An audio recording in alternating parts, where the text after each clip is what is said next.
Okay, I just want to pull together some loose ends to finish up this project, and that's to come up with a systematic way of doing unit conversions. Okay, remember back in one of the earlier videos, we came up with a grid that just had arbitrary units. We just had a scale, and we didn't really specify exactly how big the squares were. What we did was we measured them, and we found that 3.49 of these units was equivalent to 5 miles. Okay, and what we tried to do is we tried to reason out from scratch how to get from units to miles and square units to square miles. All right, well, there's a more systematic way of doing this. In fact, there's a couple of systematic ways of doing this. And so let's just go through that, because that's a nice tool to have, and it's something you can build on when you get to science classes especially. Okay, so let's say that we have some distance, and that's measured in units, like say 10 units. All right, what I want to do is convert this into miles, and I'm going to do it by multiplying it by something. But I really don't want to change this measurement. We made the measurement, and the measurement should still stay the same, but we want to change the name on the measurement from so many units to so many miles. Well, the only thing you can multiply something by that's not going to change it is the number 1. And one way to get a 1 is to come up with a fraction or a ratio where the numerator and denominator are the same.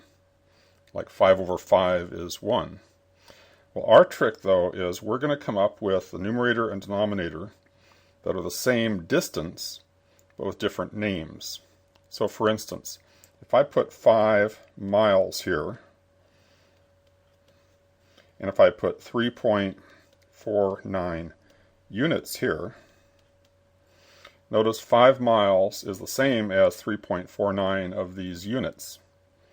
And I put it intentionally with miles on top and units on the bottom, because notice any whole number in fractional notation would be part of the numerator, because there would be a 1 underneath it. And notice that the units cancel out. So I put the units in the opposite position from where they were here, so they would cancel out. And so the result of doing this computation will be how many miles I have in the end. So let's just take 10 times 5, and then divide it by 3.49.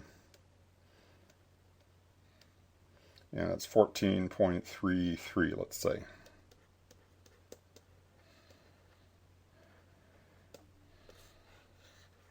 Okay, so this tells us that 10 units converts to this many miles.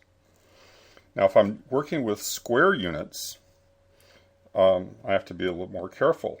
Say I take 10 square units. Notice that a square unit has 2 dimensions to it.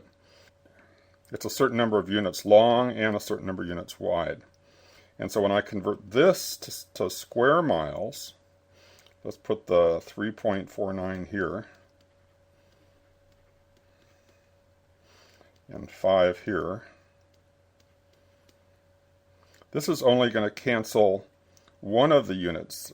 Actually, another way to write units that's a little more convenient here would be to say units squared. So not only is this square units, we can write square units that way.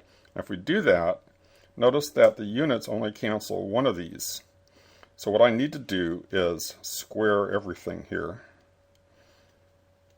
So 5 over 3.49 is how many miles per unit. 5 squared over 3.49 squared is how many square miles in a square unit. Now the square units cancel, and it'll leave us with square miles. So let's do that. Take 10 times 5 squared equals, and then divided by 3.49 squared equals 20.53.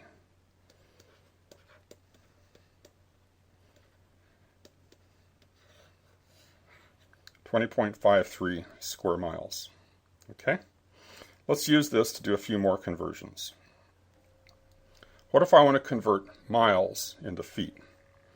So for instance, if you have 5 miles, how many feet is that? Well, following the same pattern, I'm going to multiply it by a ratio or a fraction that has miles on the bottom, so it'll cancel out, and feet on the top. So one of these is equal to 5,280 of these. Miles cancels, and you just take 5 times 5,280. Now the reason we did this little unit trick here is it tells us whether we're going to multiply or divide by 5,280. So we take 5 times 5,280 is 26,400. 26,400 feet. Now, I said there's more than one trick you could use. Here's another one. If you know that feet are a smaller unit than a mile, right? Because a whole bunch of these is equal to one of those. Just think about it a second. I have 5 miles. If I'm going to convert it into feet, am I going to multiply by 5,280 or divide by 5,280? Well, since the feet are smaller, there have to be a lot more of them. And so I know that I have to multiply by a big number to get how many feet. And so when I'm just informally doing this, I say 5 miles.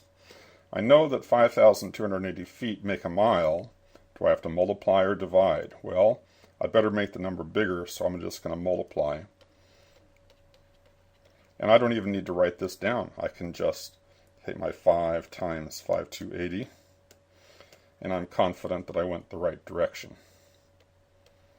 26,400. So that's another trick. I frequently just go back and forth between these two tricks. If you just want to settle for one, stick with this one for a while and get so that you're good at it. It's sort of a standard way they do it in science classes a lot. All right, how about square miles to square feet? We came up with the fact that this lake, we estimated pretty closely, was 65.6 square miles. How many square feet is that? Well, again, I need to put my miles here and my feet here because I want to cancel out the miles. 5,280 of these is one of these, but I have to square everything to get square feet and square miles. So what I'm going to do is take 65.6, okay, times 5,280 squared. I'm using a scientific calculator, so there's an x squared key. If you're using a simple calculator that's not scientific, you might not have an x squared key. You just have to take times 5,280 times 5,280. And we get this big number. Let's see how we'd write this.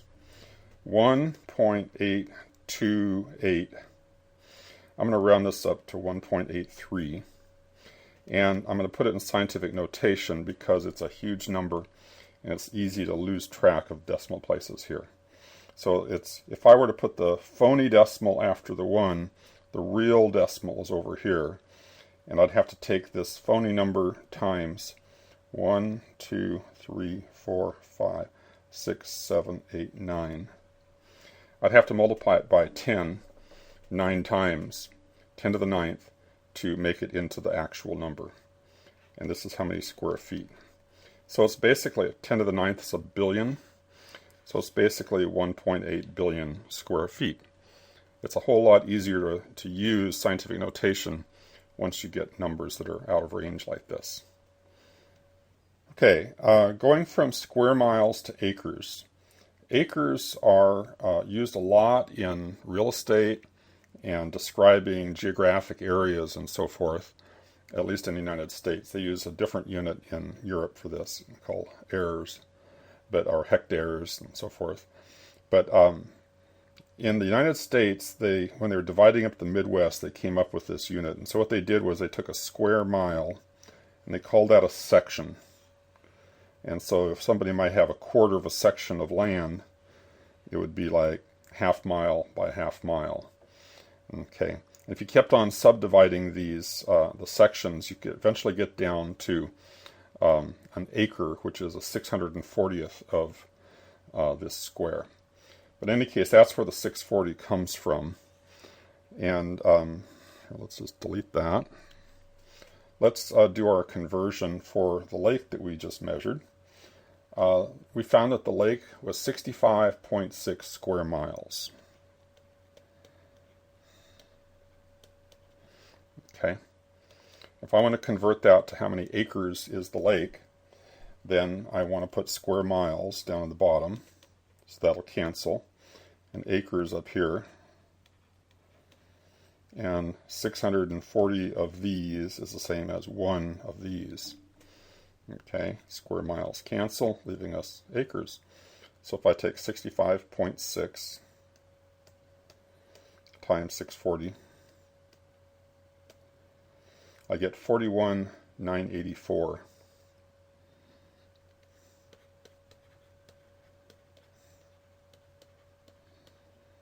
Okay. Okay, let's convert from acres to square feet.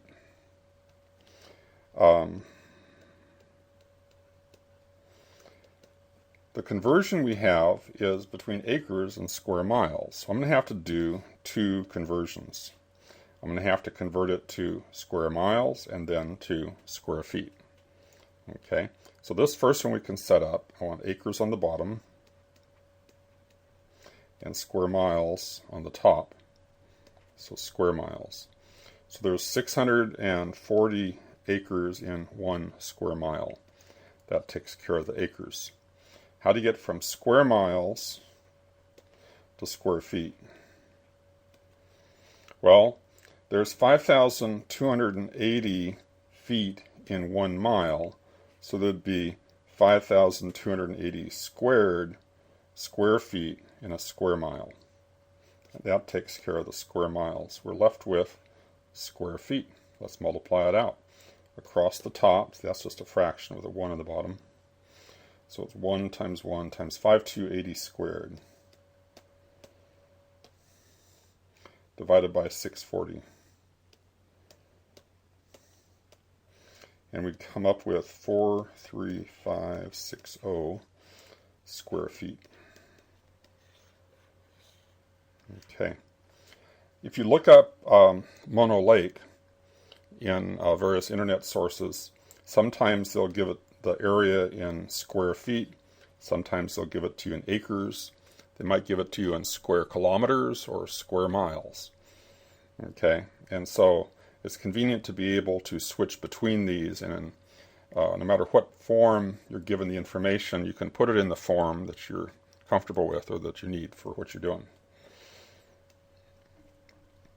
Let's look at the problem of going from miles to kilometers. Now here we're going from English units to metric units, and I like to use what I call an H diagram. And what I do here is, on one side I put the English units, and on the other side I put the metric units, and then we have a bridge. The bridge that we have by definition is that 1 inch is exactly 2.54 centimeters. That's our bridge. Okay, so here's inches, and here's centimeters. Now, up here is feet, and up here is miles. There's 12 inches in a foot, and there's 5,280 feet in a mile.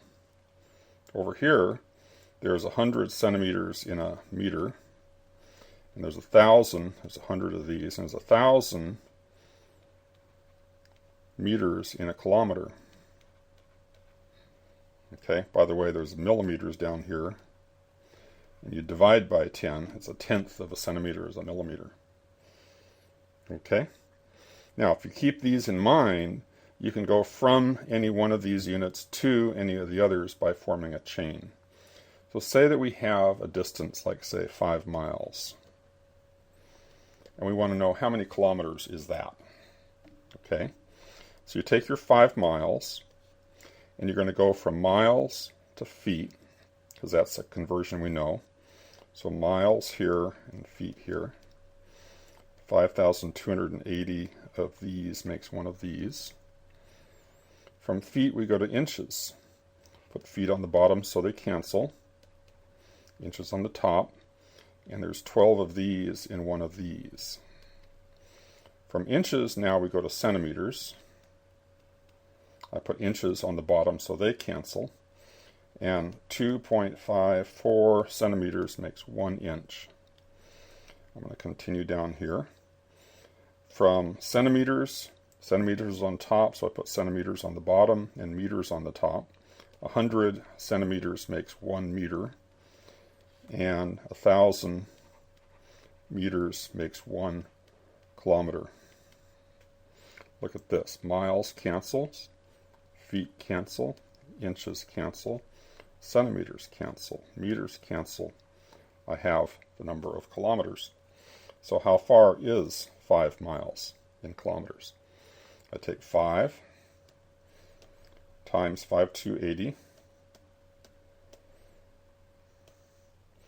I'm going to hit equals after each of these. Times 12 times 2.54. Then I divide by 100 and divide by 1,000. By the way, if you're not into algebra very far, every fraction is actually a division problem. It's the numerator divided by the denominator. So you represent division by putting a number in the bottom. Okay?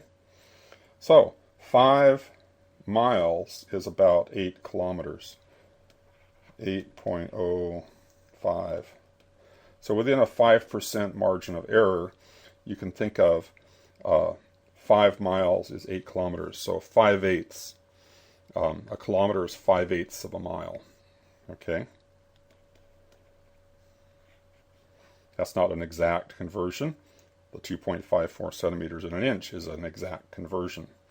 If you can do it, if you just need to do a rough approximation, using the 5 to 8 comparison is very frequently close enough. If you want to do it exactly, do the H diagram and walk around this path until you get from miles over to kilometers. Okay? Okay. By the way, let's divide this by 5. And I get 1.609. That would be 1 mile is that many kilometers. I'm going to store that because I'm going to use that in the next step here. So I say M in, that puts it into memory. All right? So 1.609, I'm going to write that down. 1.609, and this is the more exact version, kilometers equals 1 mile. That's handy to know. 1.6 roughly. Okay. So how to go from square miles to square kilometers? The same as we've been doing. We said that our lake is 65.6 square miles. I want to go to square kilometers. I put miles squared here, kilometers squared here. There's this many kilometers over in this many miles, and so if I square that, I don't have to square the 1, but 1 squared is 1. That gives me how many square kilometers in a square mile. That cancels, leaving us with square kilometers. Okay, so let's take our 65.6 times, let's recall what was in memory, square it, and then say equals 169.9 kilometers squared, which, because of the fact we're using round numbers, we're perfectly legitimate to round it off to about 170 square kilometers. So, how big is our lake? It's 65.6 square miles, 170 square kilometers. Okay, finally, I'd like to come up with a way that you can visualize an acre. Okay? An acre, you hear people talk about it, and you know some piece of property might be a half an acre or 5 acres or something like that. And unless you have a picture in your head what an acre sort of looks like, it's sort of meaningless. So let's try and make an acre into a more meaningful unit of area. Okay. Well, first of all, we got it into square feet a few minutes ago, so that 1 acre is equal to 43,560 square feet. Okay. Now, if I want to divide that, if I want to make that into a square, how big would the square have to be so that it's 1 acre? So it seems like I need some number times itself that'll give us 43,560. So let's take 43,560 and take its square root. Well, look at that. It doesn't even come out even. And so this would be approximately 208.7, but it doesn't come out even. Okay? So an acre is not just a square of some size. Obviously, it was divided up to be convenient for somebody. We know that 640 of them make a square mile, but how can we picture it better than this? So let's try that again. Okay, if we can't make a square out of it, can we make rectangles out of it? And to see if you can make a rectangle, what we need to do is to say, is there a pair of numbers that we can use? And so take x times y, and that'll give us exactly 43,560. What would these lengths have to be? So to do that, what we have to say is what whole numbers, if we want nice whole numbers, what whole numbers would multiply to give you this? In other words, we want to factor this. So let's just make a factor tree here. Okay, 43,560.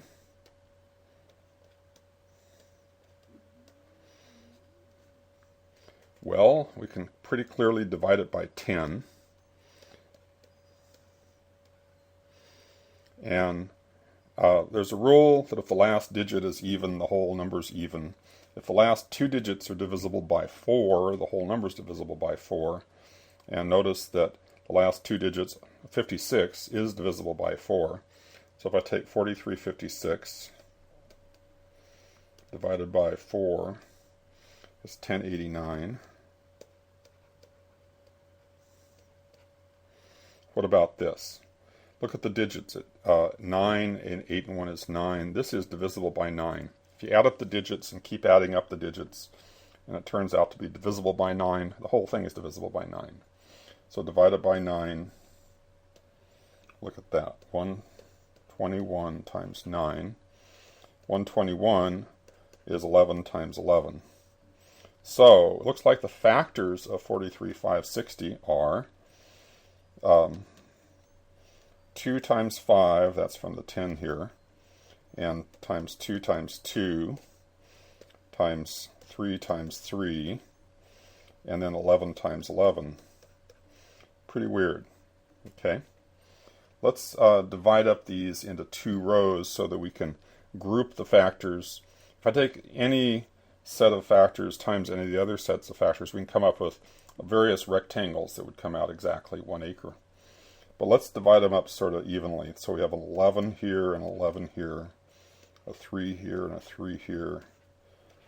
And this one has to be a 2 and a 5. So if I multiply all these together, I get 3 times 11 is 33, times 2 is 66, times 2 is 132. And 3 11s are 33 times 2 is 66 times 5 is 330. Okay. Now, look at the 330. 300 feet is 100 yards, which is the length of a football field. It turns out a football field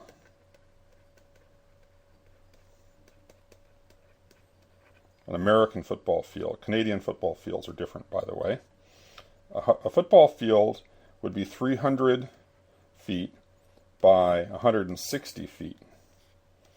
Okay, this is 330, a little bigger than 300, times 132, which is a little smaller than 160. If I multiply this together, like what's the area of a football field? This is not counting the end zones, by the way. We would take 300 times 160 is 48,000. Our square feet in an acre is 43,000 something. So you say, how far off is that? So if I take my 48,000 minus my 43,560, okay, that's how far off I am. So if I divide that by my 48,000, I get 0.09, so this would be like 9%. Okay, so the difference between a football field and an acre is only off by about 9%. So if you want a good picture to have in your mind, a football field is slightly larger than an acre, but only by close to 10%. Okay, so if you're ever trying to picture something in acres, just picture football fields, and that'll get you close enough.